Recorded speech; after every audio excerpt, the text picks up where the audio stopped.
You ask Tiger to solve. This deals with linear equations with one unknown. The final result is x equals -6. Let's solve it step by step.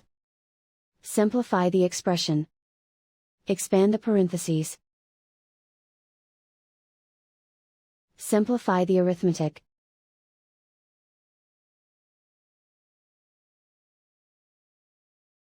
Group all x terms on the left side of the equation.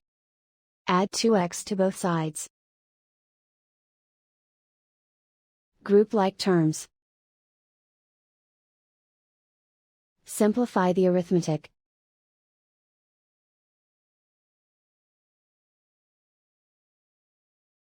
Group all constants on the right side of the equation.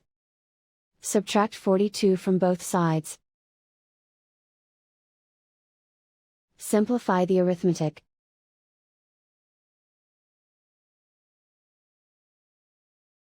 Isolate the x. Divide both sides by 7. Simplify the fraction. Find the greatest common factor of the numerator and denominator.